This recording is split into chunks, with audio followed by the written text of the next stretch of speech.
Today we're talking about more than 30 Nintendo Switch games that you can add to your collection for very cheap. Every game in this stack you can get for under $25 each. Let's talk about it. Hello there everyone, welcome back to the channel. Its-A-Mii here. Today we are talking more about Switch games to add to your collection. Now, you guys are loving the Switch games to buy before they get expensive videos, and that's not quite what this is. I'll do another one of those soon. But today I wanted to focus on games that are actually just very cheap, like surprisingly cheap in some cases, that you can add to your collection. I'm not going for shovelware here. These are actually like very, very high quality, very good games that you can get for under $25. In most cases, some of these you can even get for under like $15. So there's a bit of a range here.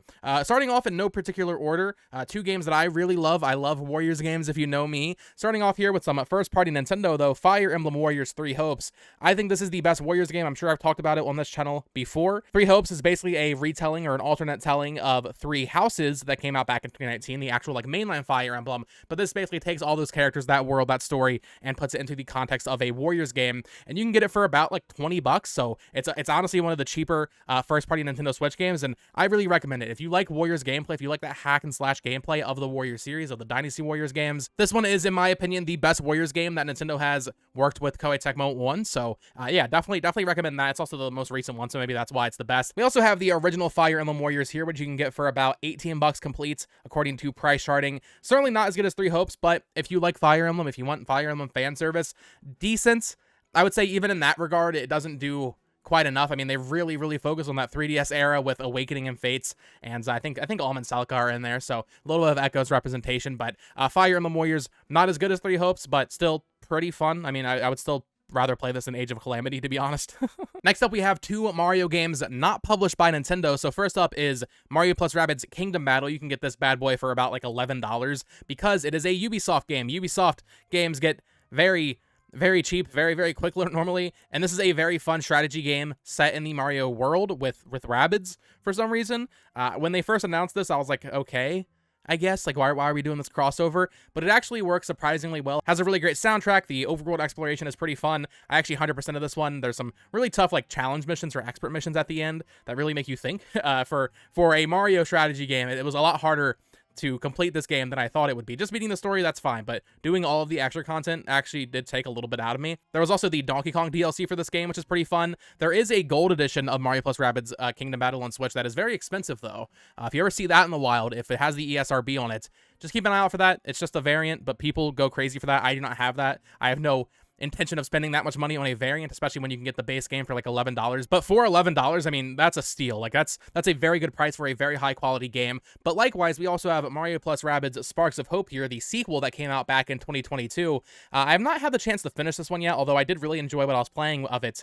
It just came out at a very bad time. It came out right next to like Bayonetta 3 and Splatoon, and I believe Pokemon Scarlet and Violet. So unfortunately, I still need to go back and finish this one. But it seemed like an evolution of Kingdom Battle in pretty much every way, and you can get this thing for like $14. So once again, 2 Mario Ubisoft games, but they are both very cheap and they are both very high quality. Next up, we have 3 Monster Hunter games. So starting off, Monster Hunter Generations Ultimate. This came out back in, I want to say, 2018 from Capcom. This is a port of the 3DS game that never got localized in America. Of course, we had Generations here, but this was Double Cross in Japan, and then it came out here as Generations Ultimate. This is a very fun game. It's definitely more of a classic-styled Monster Hunter game, but you can get this coming right under our threshold at $24.99 according to price charting. So you can kind of like look around eBay and Mercari and local stores for a bit of a deal on this one, maybe get a little bit cheaper. But yeah, 25 bucks for, I mean, Monster Hunter games have so much content. Like if you're trying to get the most bang for your buck, Monster Hunter is really one of the best things I can recommend. And if you get into it, like, here's the thing with Monster Hunter, right? Like, growing up, I always tried to get into it. Playing 3 Ultimate, playing 4 Ultimate. It wasn't until around Generations Ultimate and then World and Rise, of course, that I got more into Monster Hunter and, like, really dived deep into it and, like, really got hooked on the gameplay. It takes a while to get into it. But if you get into it, it is just hundreds of hours of entertainment in one little Switch cartridge. So for 25 bucks there, that's not bad at all. Or I would recommend this over that, although I do love Generations Ultimate. You can get Monster Hunter Rise here for like 15 bucks, like really cheap. And this is the most recent Monster Hunter game. You might also want to get Sunbreak as well. I'm not sure how much that is digitally. I believe there is a different variant of this that has Sunbreak as a code in the box, But yeah, Monster Hunter Rise is great. Unfortunately, once again, did not play as much of this as I would like. I think I put like maybe 20 or 30 hours into it. World is the one I've played the most of, and I am very, very excited for while it's coming out next year, hopefully on Switch too. But yeah, for 14, 15 bucks for Monster Hunter Rise, like that is just a steal for the amount of content you get in this game. And hey, since we're talking Monster Hunter, I might as well include it. Monster Hunter Stories 2, Wings of Ruin, another game that I unfortunately have not spent too much time with, but from what I did play of the demo, I think I put like 5 hours into the demo, and I really enjoyed that. You can get this for like $21, so this is a more Pokemon-style turn-based RPG with a more kind of like cel-shaded anime aesthetic for the Monster Hunter series, and then more of an actual story, right, for Monster Hunter. So if you want something a little different from the mainline Monster Hunter games, this is a great choice. There is also Monster Hunter Stories 1 that came over to the Switch very recently. That has a 2-pack physical release in North America, which includes Stories 2. So you might want to get that. I think that's like 45 bucks. That includes both games, so that doesn't quite fit into our threshold. There's also a Japanese standalone release of that game, but I think that's also like 30 to 40. So I would say if you just want to dip your toes in, you should probably just get this, Stories 2. It's the cheapest game you can get on the market for Monster Hunter Stories. But if you think you're going to like it and you're confident in that, you could probably just get this 2-pack that has both games, although Monster Hunter Stories 2 is a download code, so you probably still want to get the physical if you're a big physical collector. Kind of annoying that they did that. But yeah, Monster Hunter Stories, from what I played, was very good. I was waiting for the remake of the first game to come out on Switch to play that finally.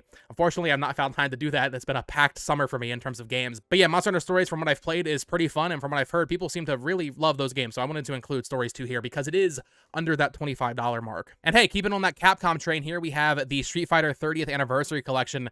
This one, according to price rating, is only like $15, which is kind of crazy to me. I know the other Capcom fighting collection that came out on Switch recently spiked, I think, because they announced another one. But I know a lot of people are getting very excited for the Marvel vs. Capcom collection that's coming out, so I think today, actually, digitally, if you want to get it digitally on Switch, and that is getting a physical, I think, in November. But this is a collection of a ton of Street Fighter 1, 2, and 3 versions. I believe it's 12 in total. So you have the original Street Fighter, as well as Street Fighter 2 The World Warrior, Street Fighter 2 Champion Edition, Street Fighter 2 Turbo Hyper Fighting, Super Street Fighter 2 New Challengers, Super Street Fighter 2 The Tournament Battle, Super Street Fighter 2 Turbo, as well as Street Fighter Alpha Warrior's Dreams, Alpha 2, Alpha 3, then you have Street Fighter 3 New Generation, Street Fighter 3 Second Impact, as well as Street Fighter 3 Third Strike. So if you like fighting games, if you want to go back and experience some of these classic Street Fighter games, this is a fantastic collection that is just oozing with value. At 15 bucks, I mean, come on, that's a lot of games. Next up, we have a pair of Katamari games. So first up, Katamari Damacy Reroll. This came out back in 2018, I believe. It was actually the same day as Smash Ultimate, which was like, I remember thinking that was a weird choice. But this is a remake of the first Katamari Damacy game, which is just, I mean, if you've played Katamari, you know.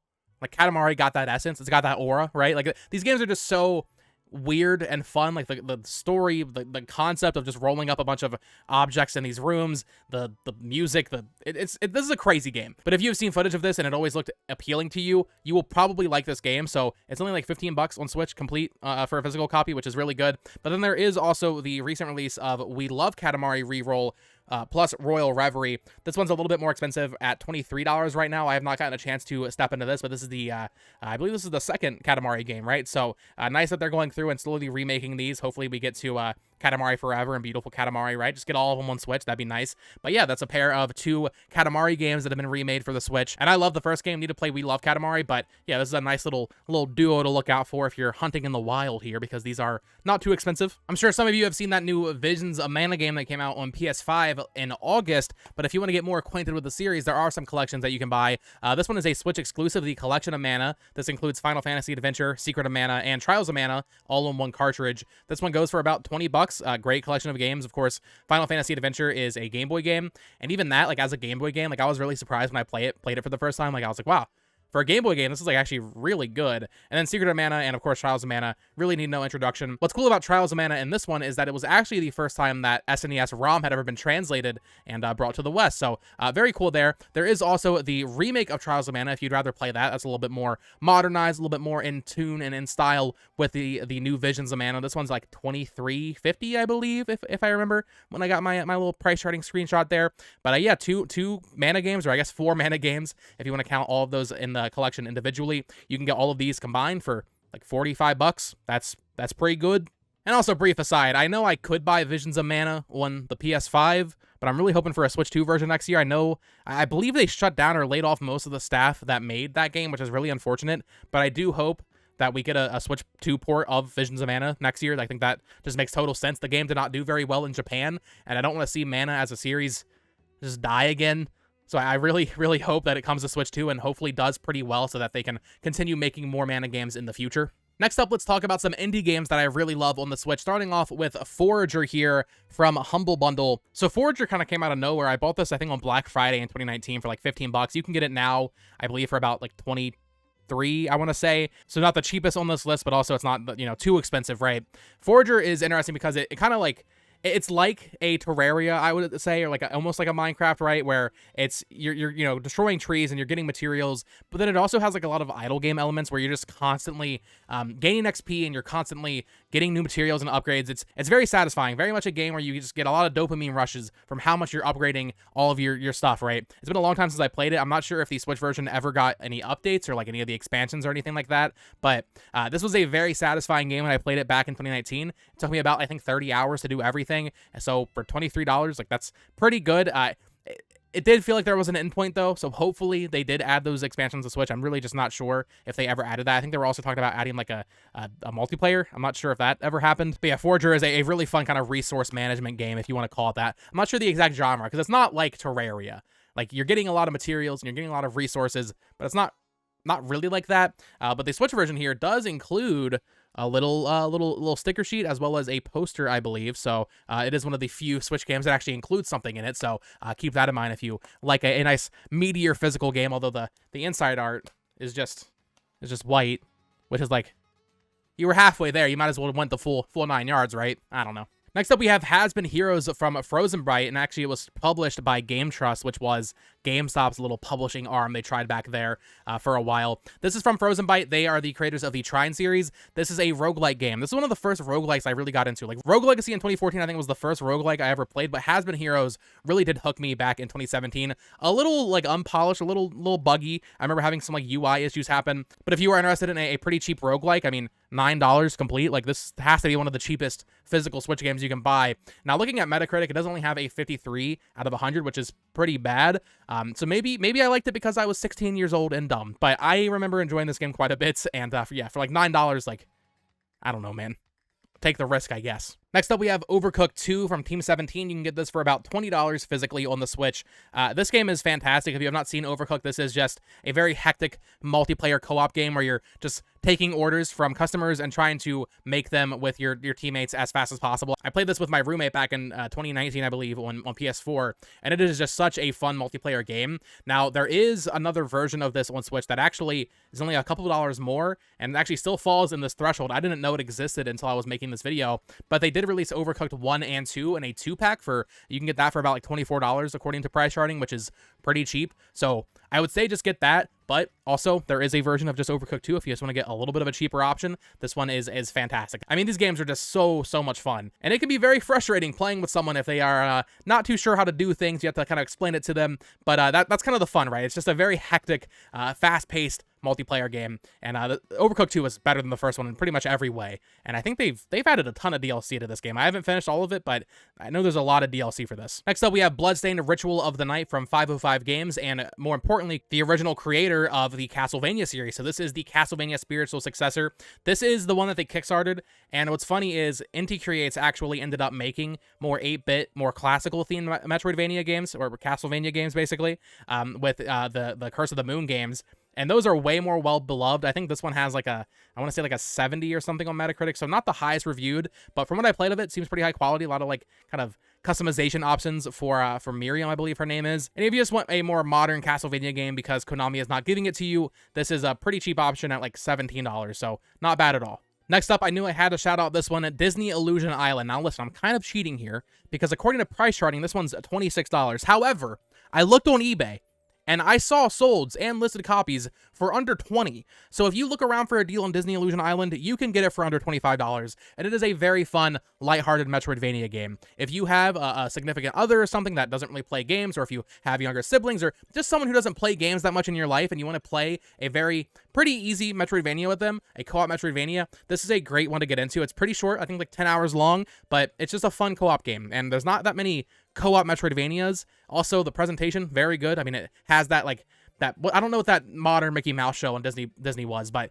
it has that same art style, and it actually has like the voice actors and stuff from that. So very fun if you like Mickey Mouse, if you like your Donald Duck and your Goofy there, and Minnie Mouse, of course. This is a very fun, lighthearted Metroidvania. Not hard, like it's not a challenging game at all. But if you just want something fun to play with, like I said, your younger sibling, your significant other, whoever in your life that doesn't really play games that much, Disney Illusion Island is a pretty good time. All right, let's talk more about Capcom here for a second. So I'm a little reluctant to advise you to buy these, but I want to include them just so that if you're looking for cheap Switch games, you know this going into it. So I'm talking about, of course, Resident Evil Revelations Collection, as well as the Resident Evil Origins Collection. Both of these are about $20, I want to say, each. Here's the thing. Great collections of games. I actually love the Revelations games. Revelations 1 and 2, I think, are fantastic games. And, of course, 0 and 1 Remake are fantastic as well.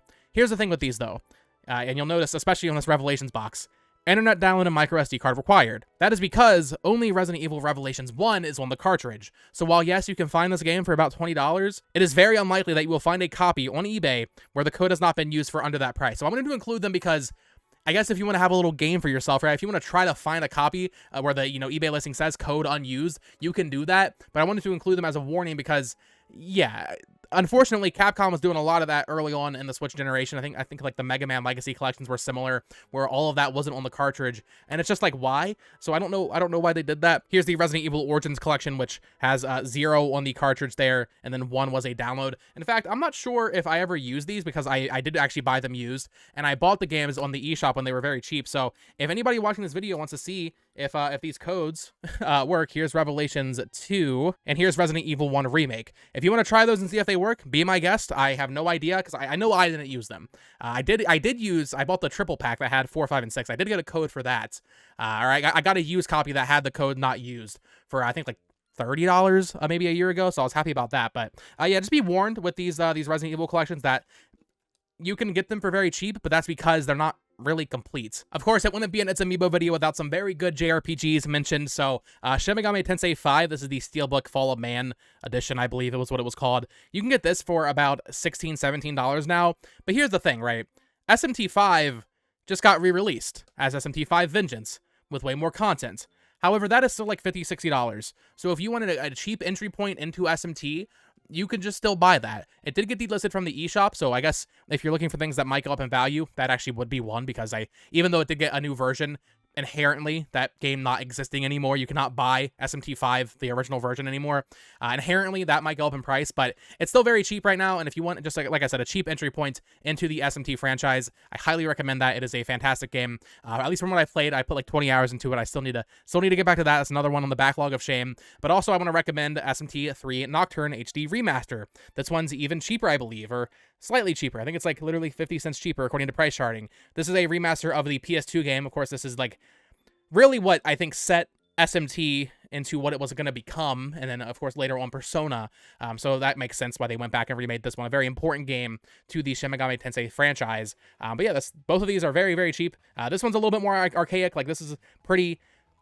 It has like a steep learning curve, or not learning curve, but like it just feels. It feels like a PS2 game, which to some people that might be a huge positive. To some that might be a turnoff. I would say if you want like a more modernized version of SMT, definitely go for 5. But if you want more of like a more hardcore experience, I guess SMT3 also does exist on Switch. I think I might do a full video on anime games that are available on Nintendo Switch, but this one I actually picked up, I don't know, maybe a year ago. It's still sealed, but it's just very cheap, and I find that very, very odd, because this is the kind of thing that I feel like shouldn't be cheap. But we have JoJo's Bizarre Adventure AllStar Battle R. This is a remake of a PS3 game that then got its own season pass. This is from CyberConnect 2. They're one of my favorite anime game developers. They make the Naruto Storm games. They made the recent Demon Slayer Hinokami Chronicles. But this is a more standard 2D fighter in the JoJo's universe, a series I'm frankly not that familiar with. You can get that for like $15 sealed. Like, that's a really good deal. I'm not too sure on the quality of the game, so someone in the comments that has played it, let me know. Maybe the Switch version isn't up to snuff. Maybe that's why it's so cheap. But yeah, I was very surprised when I was looking and I saw that you can get AllStar Battle R for like really, really cheap, and that's a nice 2D, more modern anime fighting game that you can get on the Switch. I think if I do another one of these videos, I'll talk more about Dragon Ball, because I love the Dragon Ball games on Switch. Maybe some Naruto in there a little bit. But yeah, JoJo's AllStar Battle R is like just weirdly, like, what out of all the video games in this list, I was very surprised to see the price of that one when I looked it up. I think I maybe paid $20 for it a year ago, but still, it's just going down. So that's a very cheap one to get. Next up, we have Minecraft Dungeons Ultimate Edition. This is another one that has a code in the box for more DLC content, so be wary of that, but you can get this for about $21, $22, I believe. This is once again, kind of a fun, more entry point type game for a dungeon crawler game, or like a Diablo type game. I played through this with my girlfriend. She really loved it. She played it way more than me, but even just playing through like the main campaign, the main story with her was a ton of fun. If you like Minecraft, I mean, I remember when this was announced, I was like, huh, a Minecraft Diablo clone actually kind of makes a lot of sense, and they did a pretty good job with this. I'm not sure if they're still supporting it with new content, but me and my girlfriend did really enjoy playing through this one. So for $22 for the complete edition, there is also like the hero edition that's, I think, around the same price. In fact, actually, maybe I'm insane. Maybe there's not a code at all. I thought it was a code, but I'm pretty sure I bought this new, and as you can see, there's no code. So maybe this one was all in the cartridge. Someone in the comments down below can let me know. I thought it was a code, but maybe I'm just crazy. All right, now listen, I know a lot of people are mourning the delay of Fantasy Life I, The Girl Who Steals Time. I know I personally was very looking forward to that new level 5 game releasing that got delayed from October 13th. I was always very excited to try out Fantasy Life, and then they took it away from me. We don't know when that game's coming out now. But there is another game on Switch that is kind of similar to level 5 in presentation and in how the game actually plays, and that is the Snack World, the Dungeon Crawl Gold. This is a remake or a port of a 3DS game that is, I would say, very similar to Fantasy Life. It's definitely not as good as Fantasy Life. It doesn't have like the life element, the jobs elements of Fantasy Life that makes Fantasy Life what Fantasy Life is, but it does have a very similar aesthetic, and the combat's pretty similar. I don't know, it's fun. I played a little bit of it earlier this year. You can get it for like $20. So for a level 5 game, I feel like that's just like interesting, right? Like there are so few level 5 games on Switch, so few that got localized. Why was Snack World one of them? Like we didn't get Yokai Watch 4, but we got Snack World. I know, okay, level 5. I see what you're doing. I don't get it, but I see it. But yeah, I don't know. It's fun. If you want something to kind of tide you over until we get this influx of level 5 games with Fantasy Life and Professor Layton and Deca Police, that is one you probably have never even heard of that you might want to check out. Definitely watch more reviews though, because I know it's kind of a divisive game. Here we have PacMan World Repack. This one's pretty cheap as well, like $17. This is a remake of the original PacMan World game from the PS1. They did a great job with this remake. I'm still waiting on them to do 2 and 3. I really hope they do more of these remakes eventually, but I mean, there's really not much to say here. It's PacMan World Remake, and it's good, and it's cheap. Where's the rest, Ban and Namco? Come on. This is one I always wanted to get more into, but never found the time. YuGiOh Legacy of the Duelist Link Evolution. This one's cool because it actually comes with some trading cards, some YuGiOh cards in there, which is neat. I really want to get back into this, or I might just wait for this new collection that they announced. It's called the YuGiOh Early Day Collection, which is like a bunch of like original Game Boy and Game Boy Advance games in one collection on Switch, which is like so cool that they're doing that. I think they're even localizing some that never came to the West originally on this platform, so I'm excited for that. I think I'll try to sink some time into that, but this is a more modernized take on a Yu-Gi-Oh console game. And if you like Yu-Gi-Oh, if you like trading card games, I mean, it's Yu-Gi-Oh. I really wanted to sink more time into this. I bought it around the time I first had moved out from my parents' house, though, and I lost all sense of time, and I never really got to play this. I played it a little bit on like breaks at work or something like that, right? But this is a pretty affordable trading card game in a digital format if you want on your Nintendo Switch. All right, this one I frankly cannot believe is this cheap. It's a first-party Nintendo game. Wario Weare, Get It Together. This is one that I feel like could just randomly go up later on. This is the first WarioWare game that came out on Switch back in 2021. Of course, they also did just release Move It last holiday season. This one's a little weird. I think I do prefer it over Move It. This one's like $20, by the way, so it's very cheap. It's not like the button-based, just like press the button or like move the thing like the other WarioWare games, or in the case of like Move It or Smooth Moves, those are like motion-based. This one, you actually play as a character and you move on screen and you have to do something like move an object by like just running into it as Wario, but then you also have all of Wario's friends and they all have different like mechanics. Very interesting. When I played it, I wasn't like super loving it originally, but then I played it again a few years later and I was like, huh, I actually think I kind of really dig this. It's something different for WarioWare. It wasn't what I wanted as the first WarioWare game on Switch. I don't think it really used the Joy-Con all that well, but it did do something different with WarioWare, which I appreciate. And yeah, for $20, I really could not believe that price when I saw it, so I definitely recommend checking out that, especially if you want more of a first-party Nintendo collection. And speaking of first-party Nintendo, this one even cheaper than WarioWare. My copy is sealed, although you can get it sealed for like $22, complete for like $15. Splatoon 2. Now this might be a weird one to recommend because Splatoon 3 is out, and everybody who plays Splatoon has moved on to Splatoon 3, although I'm sure you can still find matches in this.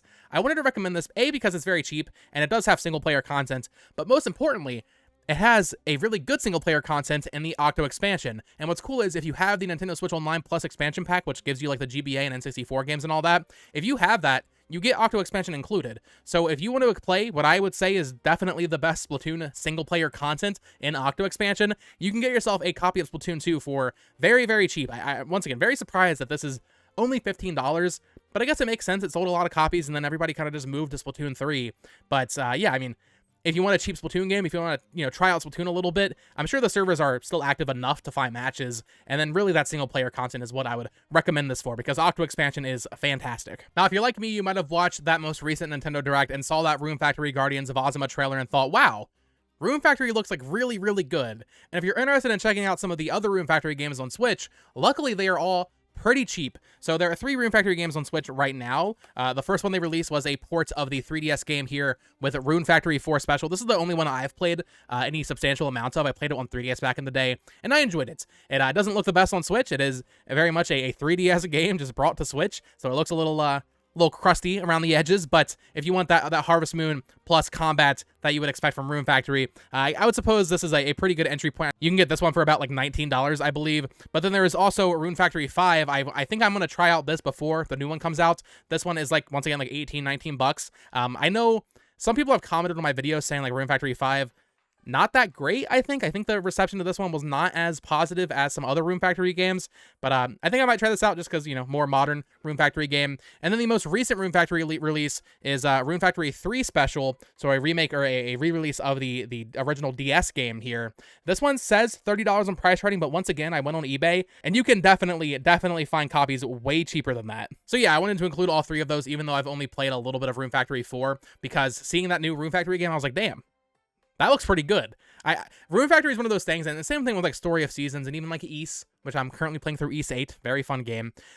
It's one of those things where it's like, there's just so many of them, and it's like, I kind of want to like start from the beginning, even though I know Rune Factory especially that doesn't make sense for, which is why I'm probably just going to jump into 5, dip my toes in, and then get the new game when it comes out next year. But yeah, there's a lot of Rune Factory on Switch, so you have plenty of options there, and like I said, they're all pretty cheap. So that is going to do it for today's video. That is more than 30 Switch games that you can get for under $25. I think most of the games in this list were actually under $20, so maybe that would have been better for the title and the search algorithm and all that. But yeah, that is a lot of Switch games that you can add to your collection for very cheap. And all of them, I would say, range from a good quality to fantastic quality. I mean, we have some real bangers in there, like Mario Rabbids are fantastic. The Monster Hunter games are incredible. Shin Megami Tensei 5 and 3. Even stuff like Minecraft Dungeons and Disney Illusion Island, I really enjoyed playing. So there are quite a few options on Switch if you are on a budget and you want to get some cheaper games to add to your collection that also will give you a lot of bang for your buck in terms of like playtime and value and all that. So that is going to do it for today's video. Of course, down in the comments below, let me know what suggestions do you have for people looking to build their Switch collection with cheap games under $25. And if this video does well, maybe I'll do another edition. Maybe I'll do under $20. Maybe I could even move it up to like $30 and just have a little bit more, some higher end games, I guess we could say. If you guys want to see more of this, let me know for sure. I would totally be down to do it. I have a huge Switch collection, and I like talking about Switch collecting, and I also just like talking about very fun games. So let me know your thoughts down in the comments below. Of course, subscribe here for more Nintendo Switch collecting content. Follow me on Twitter at BoTalksGames, and check out my Nintendo news channel at BoTalksGames as well. Until next time, folks, peace.